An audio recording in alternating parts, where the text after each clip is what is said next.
It's an okay situation. Obviously, we'd like to be probably 2, 3 wickets less and another 50 runs more on the board, but it is what it is. So we just have to fight from the position that we're in. Okay, well, going ahead, important day for West Indies. You might want to score runs and also cope up with the pace of runs coming in. Your thoughts about it? That's what we've been trying to do today. We weren't trying to just battle today. We're obviously trying to score runs, but it's not a pitch where you could necessarily just go out and dictate how quickly you score. So we have to take what comes in that sense. Uh, the bowlers, Pakistani bowlers, did some damage to the. They were hitting the balls hard to the deck.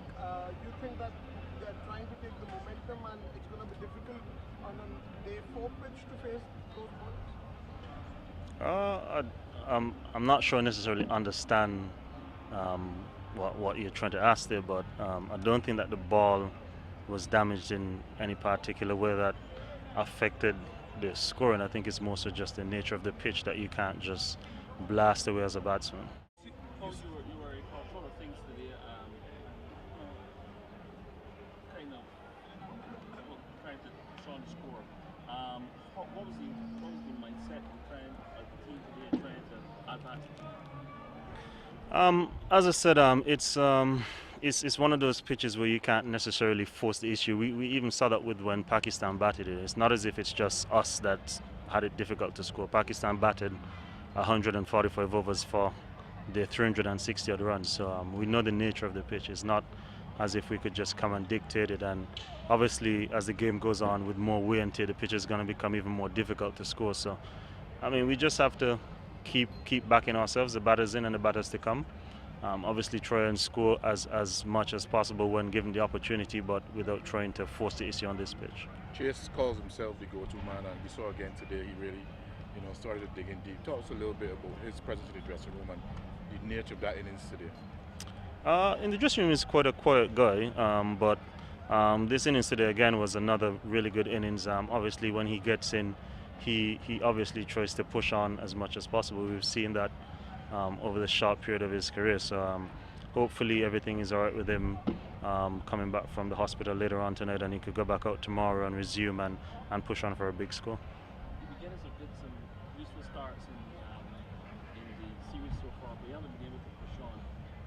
How was, you obviously coming back into the longer version after a bit of a break.